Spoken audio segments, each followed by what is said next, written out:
Cual recibimos un aplauso. Hola, Joaquín. Hola, Marcelo, ¿cómo andan, chicos? ¿Cómo andas, Joaquín? ¿Todo bien?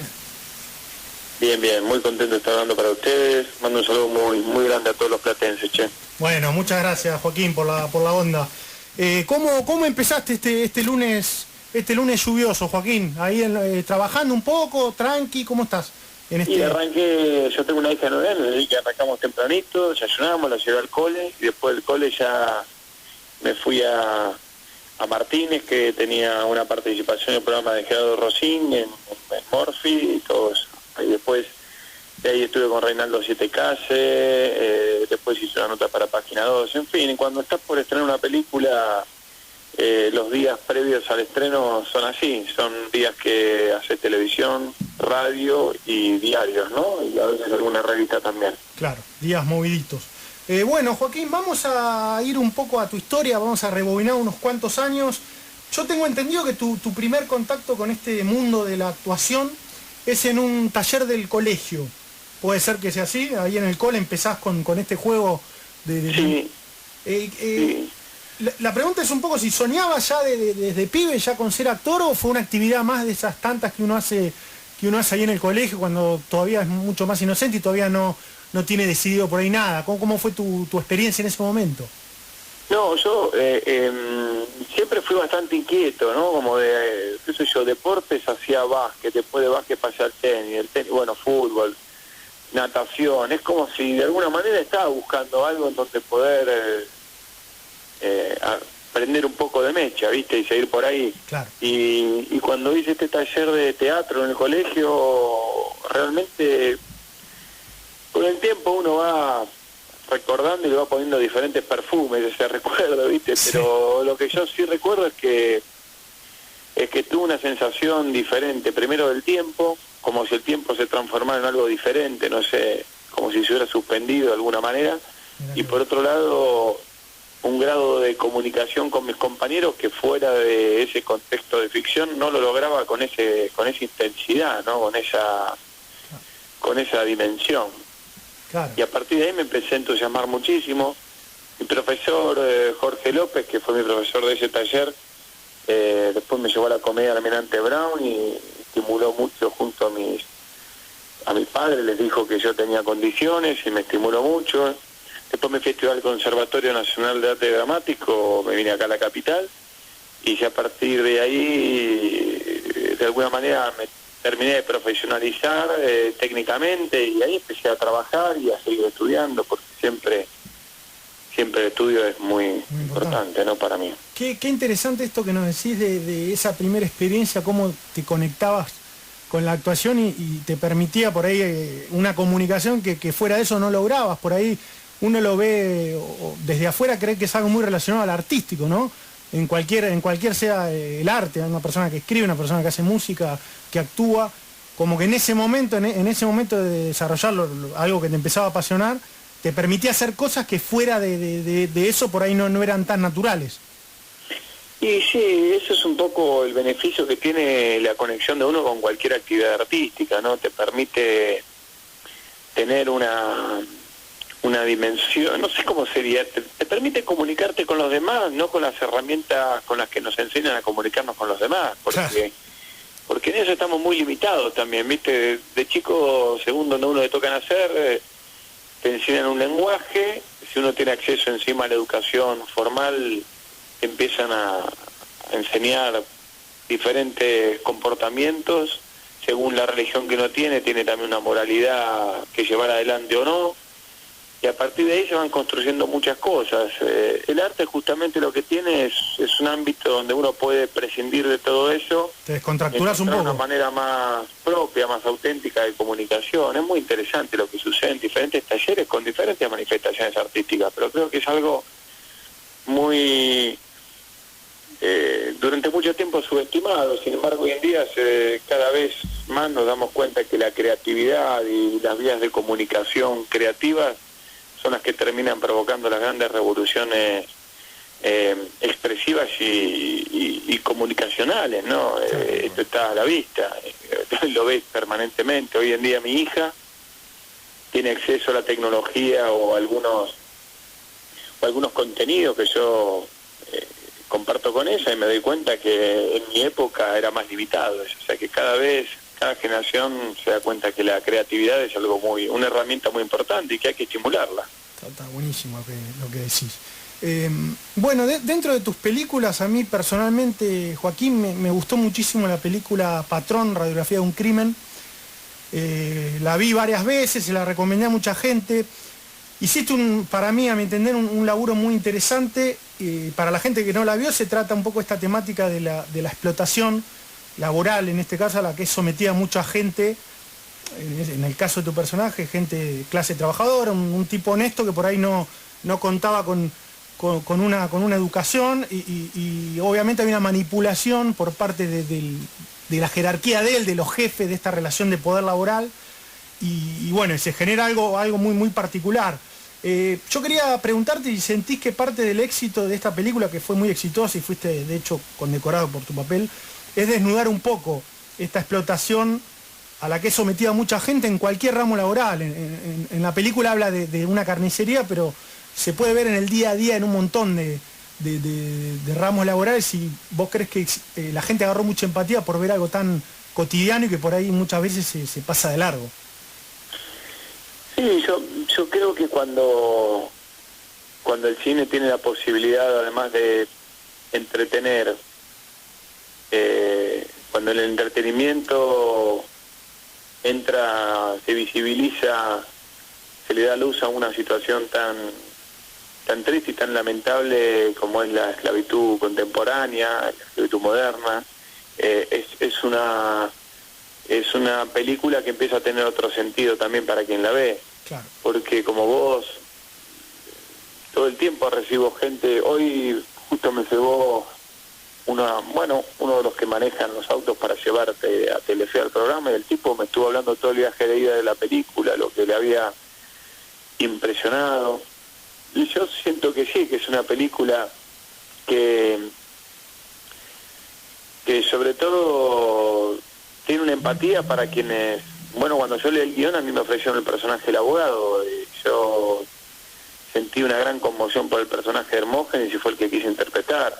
Te decía que no me imaginaba en ese personaje porque era un hachero santiagueño, analfabeto, y bueno, el físico mío no daba para ese personaje, o por lo menos a mí me habían propuesto para el abogado, pero realmente nos salió bien con Sebastián Schindler, que es un gran director, tenía una gran entrega con la película, mucha historia, estuvo como 14 años para llevarla adelante, y cuando vimos la posibilidad que yo pudiera hacer ese personaje y caracterizarlo, estuvimos trabajando mucho para poder, sobre varias capas, ¿no? Por un lado, la manera de hablar, porque es un santiagueño del sur, entonces tenía que yugular las palabras, ¿no? Como hablan los cordobeses, sí. Pero con las heces con las que hablan los santiagueños. Por otro lado, tenía que manejar el tema de la carne, cómo cortar la carne. Había muchas capas para trabajar, sin embargo, después cuando uno actúa, todas esas formalidades no se tienen que ver, lo que se tiene que ver es la vida de un personaje. Claro. Y a mí me impresionó sobre todo que la película, por ejemplo, hay un festival en Corea del Sur que es muy grande, pero muy grande, o sea, es uno de los festivales más grandes del mundo, sí. Y en Busan, y la película ganó mejor premio del público. Te hablo de un lugar que van 300 películas, de las cuales 60 están en competencia oficial, y El Patrón ganó premio del público en Corea del Sur, o sea que es una temática universal. Es verdad. Y bueno, hoy en día es la película elegida por la Organización Internacional del Trabajo para hablar de la problemática, porque sin buscarlo el director cuenta todo el protocolo de esclavitud contemporánea en la película. Así que es lo que te pasa con las películas, o sea, las haces con mucho deseo de comunicar algo y después la película ya no te pertenece más, en vez de ustedes, los espectadores, si empieza a crecer o no. Claro. Otras veces pasa que otras películas no crecen. El Patrón es una película que ha crecido muchísimo, así desde ya.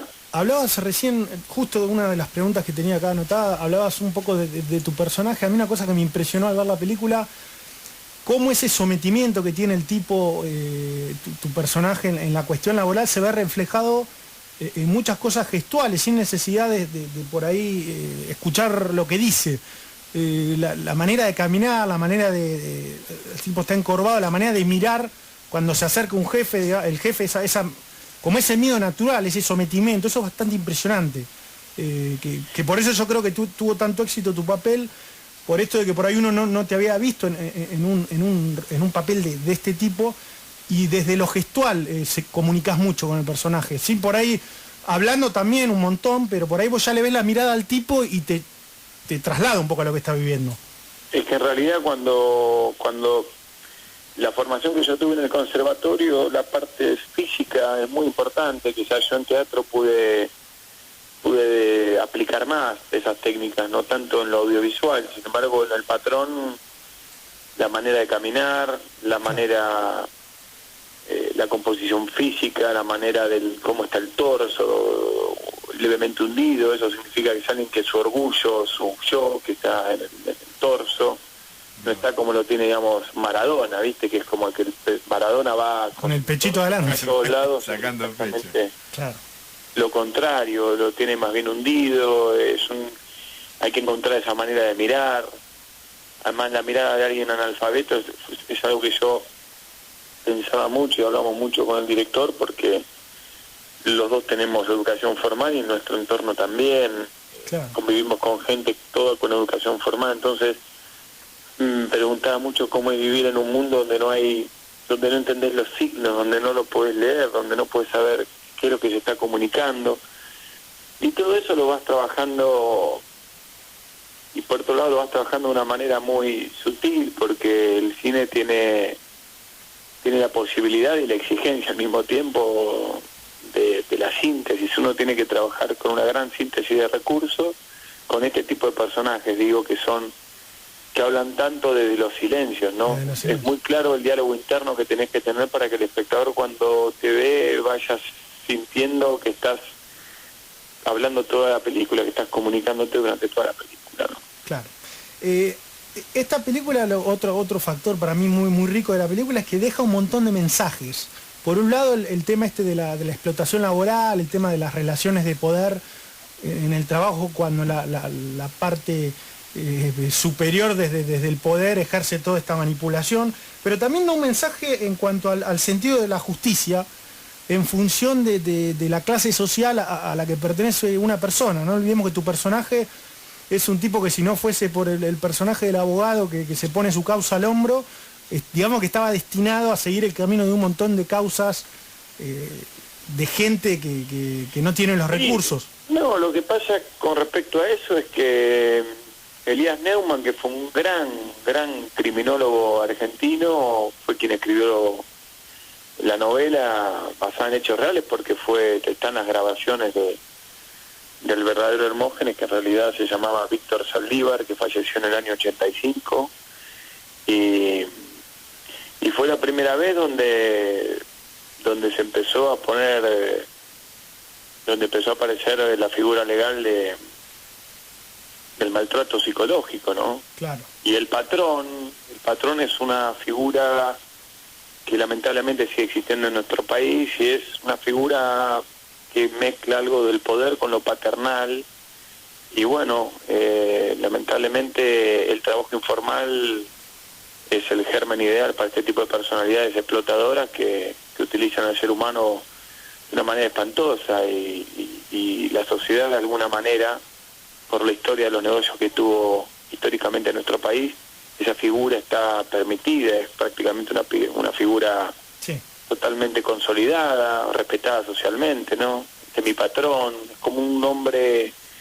Pues yo creo que la película es interesante ver esto que vos, o sea, ver que muchas veces uno cuestiona las situaciones por el final. Uno le exige a la gente por un final, y se perdió el camino. El final de algo que uno está comentando es un gran recorrido de una vida que sufrió muchísimas situaciones para poder llegar a ese final. Hay que tener particular cuidado cuando uno hace un comentario en relación a un delito, por ejemplo. Sí, juzgar por un hecho particular sin mirar el contexto, digamos. Exacto, eso es lo que Elias Neumann, que fue una de las personas que más sabía, sobre todo, por ejemplo, el sistema carcelario en Latinoamérica, conocía prácticamente todas las cárceles, muchísimas cárceles él conoció de Latinoamérica, sobre todo Sudamérica. Y él, por ejemplo, decía que en la cárcel, frases que me quedaron a mí grabadas para siempre de sus libros, porque me informan mucho de quién era él decía que en la cárcel están los delincuentes que fracasaron. Claro. Y afuera están los que son exitosos. Sí. Los grandes delincuentes son los que están afuera, no los que están adentro de la cárcel. A los que no lo agarraron. Tal cual. Y ahí está, y eso es un concepto. Después otro, por ejemplo, era, lo importante no es el delito, sino qué llevó a esa persona a delinquir. También. Tal cual. Y yo eso lo entiendo. De hecho, cuando filmamos la película, las escenas que se filman dentro del penitenciario es el penitenciario de Loma de Zamora. Mirá. Lo particular del penitenciario de Loma de Zamora, yo lo sé porque soy de la zona sur y conozco mucho el Camino de Cintura o Camino Negro, digamos, allá donde está ubicado, está alrededor de una villa. Claro. Y vos ves en las condiciones que se vive en esa villa, pues cada vez que se dan tormentas como la de estos días, yo sé lo que está pasando ahí. Uno, en mi caso, tengo la posibilidad de vivir en un techo, sequito, me voy a dormir seco, mi hija tiene su dormitorio, pero uno sabe cómo viven ahí, porque yo lo vi, no se puede hacer el boludo con esas cosas.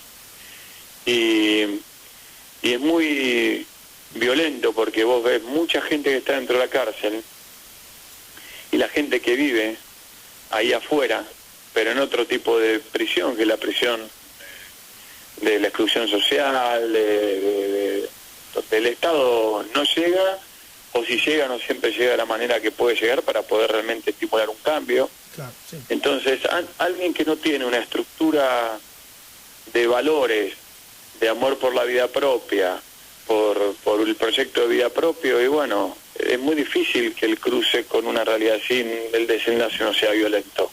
Tal cual. No tiene las herramientas, no nació en ese contexto. De ninguna manera justifico No, obvio. o robar, o me parece que está muy mal, y está bien que sea penado desde ya, ni hablar matar a alguien. Ahora, entiendo que el mundo en el que vivimos es un mundo muy violento para quienes se quedan afuera del sistema. Claro. Y realmente esa violencia no puede volver, uno no puede decir... No se la puede definir como un hecho, pasó esto, hay que ver... No, yo muchas veces escucho comentarios, discusiones, lo que pasa es que los actores tenemos, como en mi caso, muchos la posibilidad de tener un roce sociocultural bastante amplio, porque nuestro trabajo hay veces que te permite acercarte a realidades que de otra manera no te puedes acercar. Claro.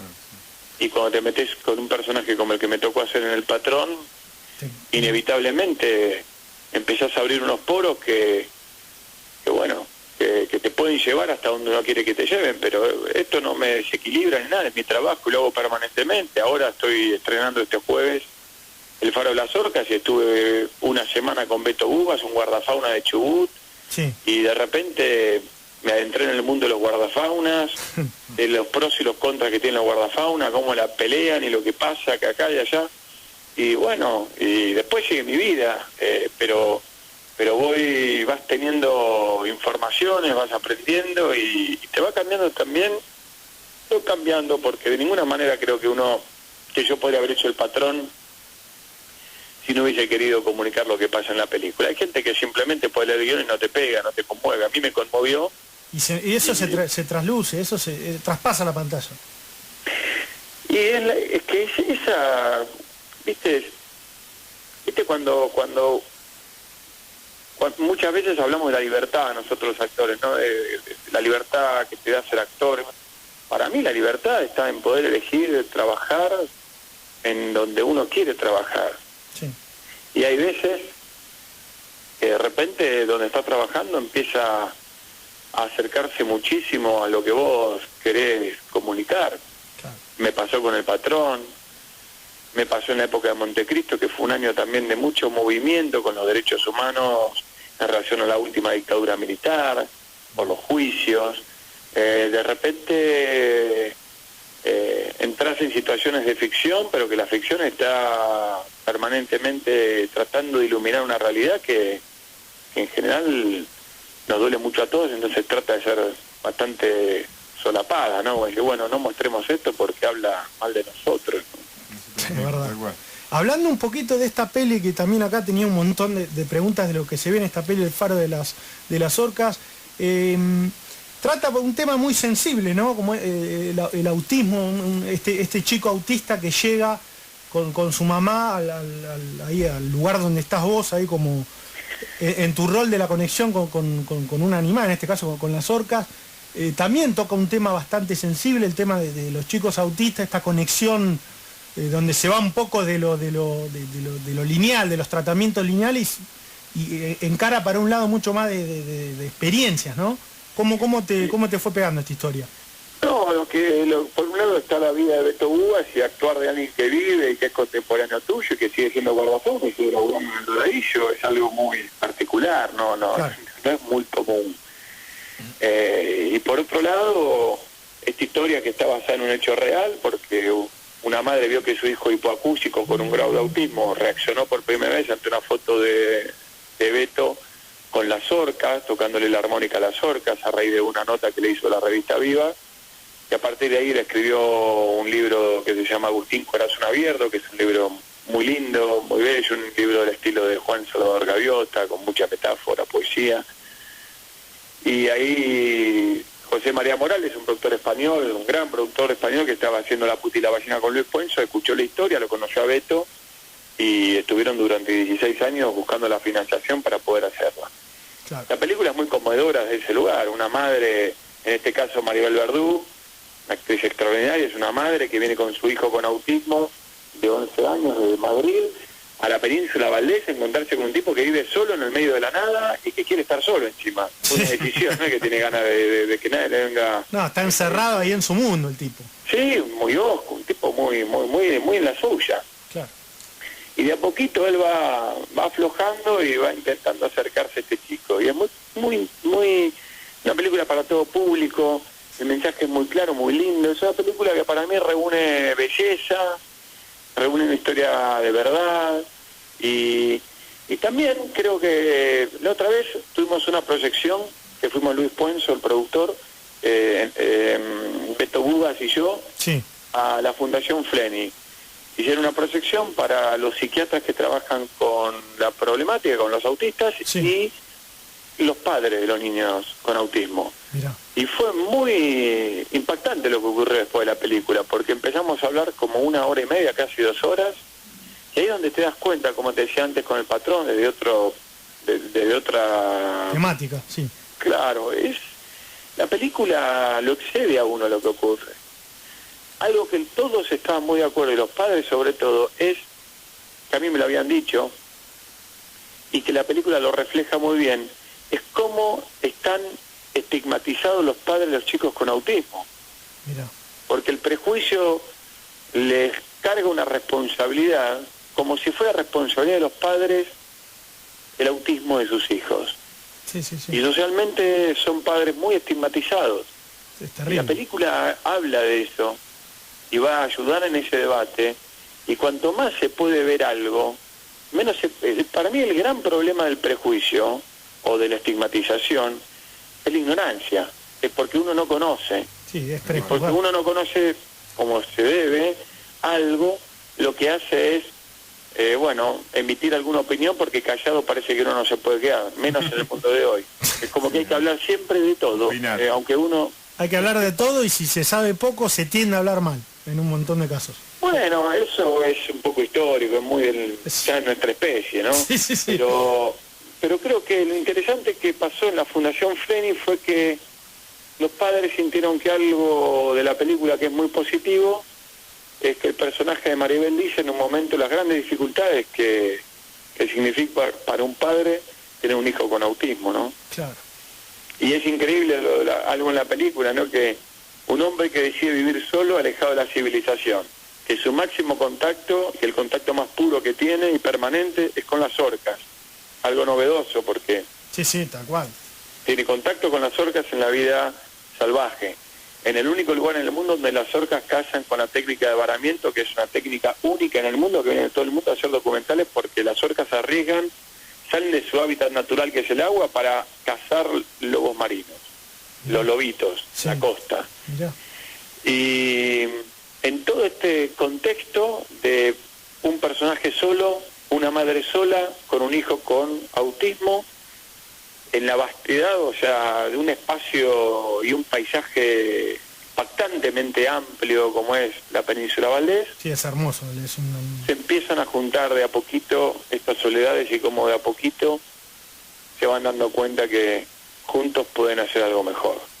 Y eso es algo muy de una hermosa síntesis de nuestra especie. Yo me voy este sábado, el jueves es el estreno, ahora jueves 3. Sí, ahí voy a estar, viéndola. El sábado me voy con mi hija, sus amigas, y se coparon y van los padres de sus amigas, y nos vamos todos a ver la película y después a morfar. O sea, así como para comentar y vivir con los chicos, ver esta película y comentarla después. Es como un evento que vamos a hacer, ¿no? Claro, está Sí, buenísimo. para los chicos, para integrar aparte, está muy bueno, como decías vos. Claro, que los chicos vean, que aprendan, que empiecen a hacerse sus propias preguntas también con respecto a, mirá lo que pasó, mirá la mamá, cómo reaccionó, mirá él cómo va reaccionando, cómo la naturaleza también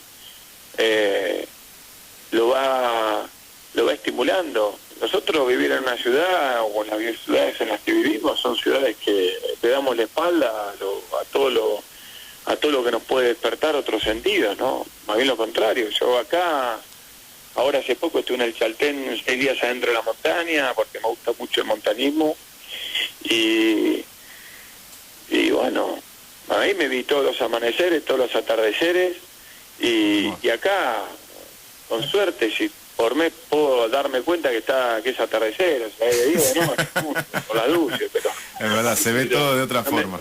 Sí. Claro, y está bien también, digo, creo que las ciudades también las hemos hecho para eso, claro, para cuidarnos de ese otro aspecto que tiene la naturaleza, que es muy violenta. O sea, tampoco yo tengo una visión, no te digo que me acerco a Herzog, para quienes conozcan el cine de Herzog, o los documentales de Herzog, que siempre la naturaleza es una amenaza para la especie.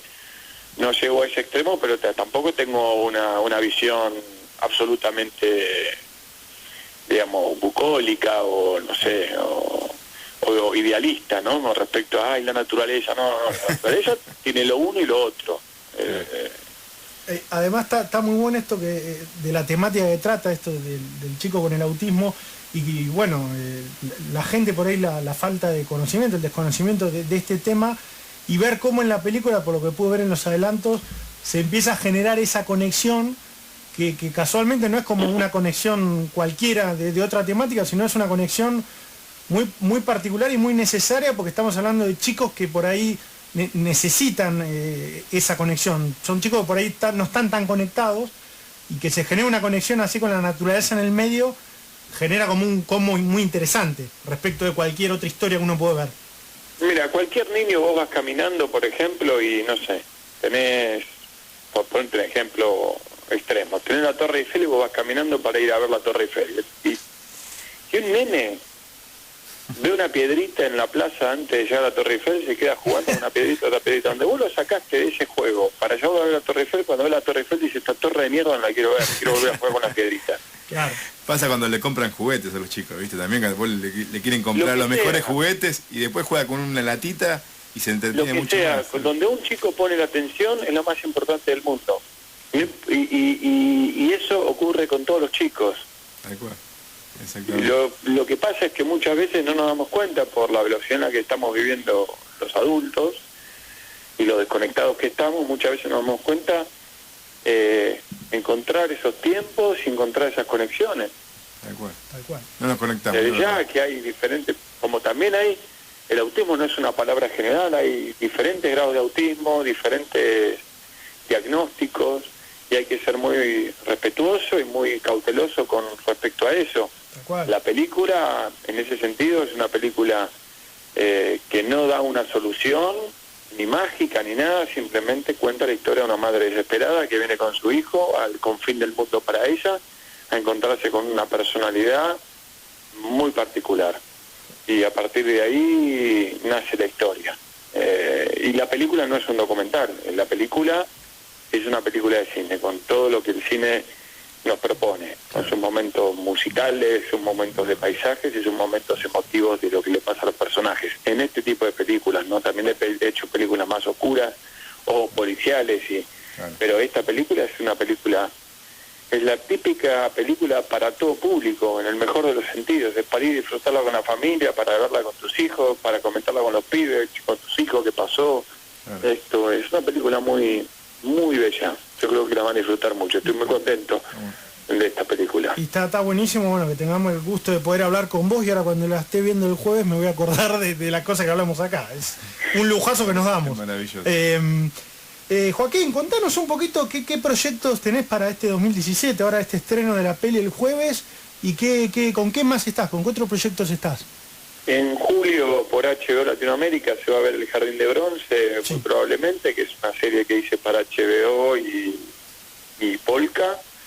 Es un policial que escribió Gustavo Malajovich, que escribió Simuladores con Damián Cifrón, Hermanos y Detectives, es un gran escritor.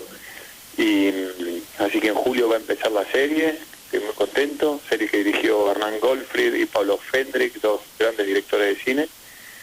Y ahora la semana que viene me voy a Asturias por un mes y medio a filmar una película en una mina sobre unos que se llama Enterrado con Luis Trapielo. Es la historia de un argentino que va para allá a volver a trabajar en la mina como su abuelo asturiano que se vino para Argentina, como muchas historias de asturianos que vinieron para acá. Sí. Y él va para allá y bueno, ocurre una tragedia que quedan atrapados a 700 metros de profundidad y son los 49 días de ese encierro, todo lo que pasa ahí adentro. Un poco la película propone cómo ante una tragedia muy extrema uno empieza a ver su vida y a valorar cosas de la vida que cuando las tenías ahí ni siquiera las estabas viendo. Es muy interesante, una película muy potente, muy interesante, espero que nos salga bien porque el guión hay veces que lo lees y otras veces después hacerlo es también difícil. Así que, bueno, ahora me voy para Asturias y ya luego vengo para ir preparando un personaje de una película de Juan Solana que se llama Luz, que es una película muy interesante, ya tampoco quiero hablar tanto. Te van a retar después. Ya estamos anotando todo, estamos enloquecidos. Ya es tarde, chicos, por favor, que mañana me tengo que levantar temprano, les pido por favor, no me hagan contar más proyectos, por suerte laburo ahí, yo estoy contento con eso, pero bueno, ahora ensayando por Skype, esta modalidad extraña, pero bueno, ensayando con Skype con el director asturiano, en eso estoy ahora. Bueno, Joaquín, te vamos a despedir con una pregunta que es común a todos los entrevistados que tenemos acá en el programa.